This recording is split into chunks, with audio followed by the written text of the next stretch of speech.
Welcome to the first of a series of videos on plyometrics. What is plyometrics? It is jumping. Jumping drills are frequently used in rehabilitation of elite athletes before they return to sports. That's after their range of motion and strength is really good, their balance is great. It's an advanced form of training for elite athletes. So this series of jumping for cross training was developed by a group of researchers just for dancers.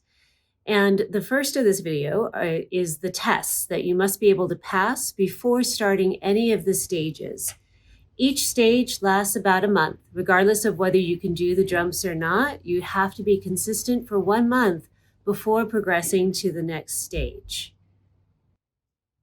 Researchers have found there are two main reasons dancers get injured while jumping. One is fatigue. So the fatigue can be caused by just your muscles get tired and you haven't had the training to do a series of jumps and you don't have the endurance, so therefore you get injured. Fatigue can also be caused by lack of good nutrition. Your muscles need the proper nutrients in order to produce energy.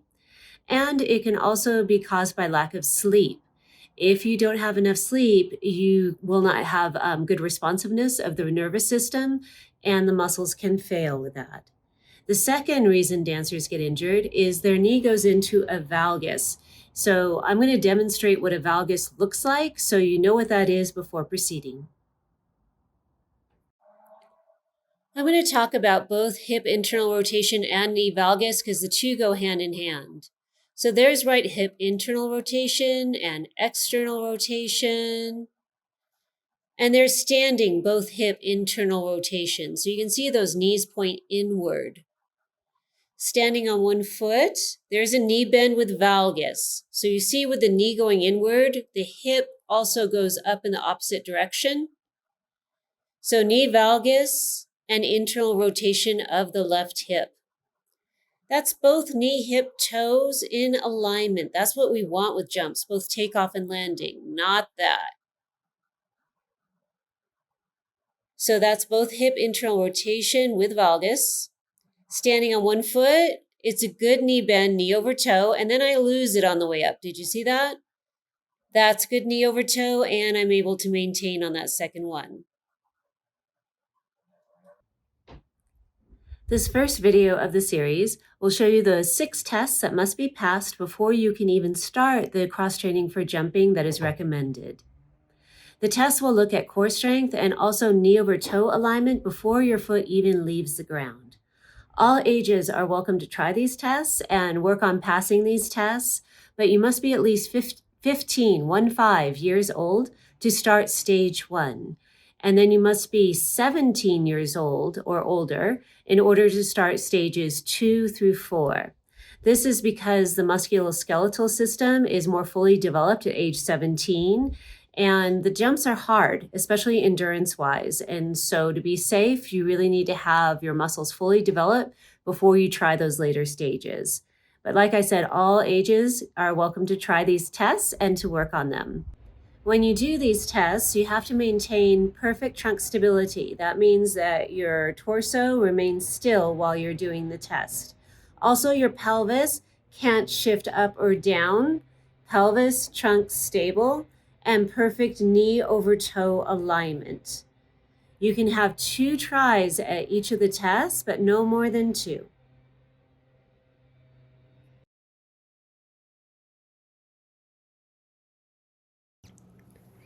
The first test is balancing on one foot for 30 seconds. Do not let the legs touch, with the eyes closed. Arms can be out to your sides or on your hips. Repeat again on the other side.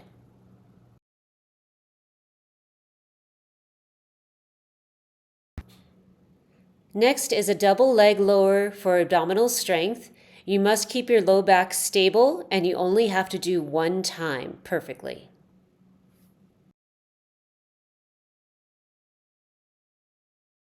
Next is the airplane test, 5 times, keeping the back stable and good knee over toe alignment.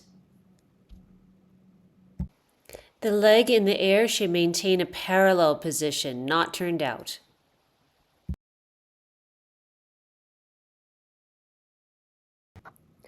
For the airplane with twist test, you need to be standing on a pillow if you're on an even surface or on the grass.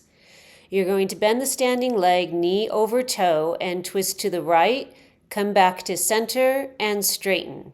Then bend the knee again, twist left, come center and up. So you alternate sides 4 times for a pass.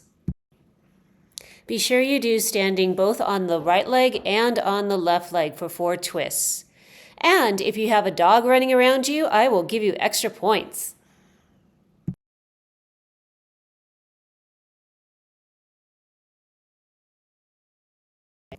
The next test is single leg knee bends. Do not let the legs touch. Your hands can be on your hips or out to the side.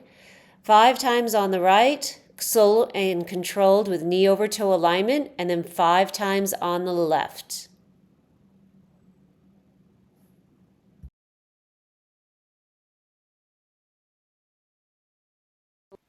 The last test is single leg step downs, 5 times each side, keeping knee over toe alignment, and the foot that's going down toward the floor stays flexed.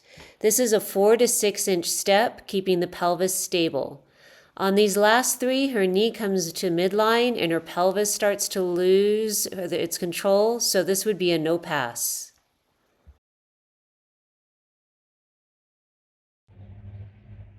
How did you do with the tests? Probably have a lot to work on before the next video comes out. Take your time practicing anything that you have difficulty with, and when you can finally pass each of these tests in succession with only 2 tries, no more than that, you can progress to stage 1. I'll be releasing these videos about once a month, so stay tuned.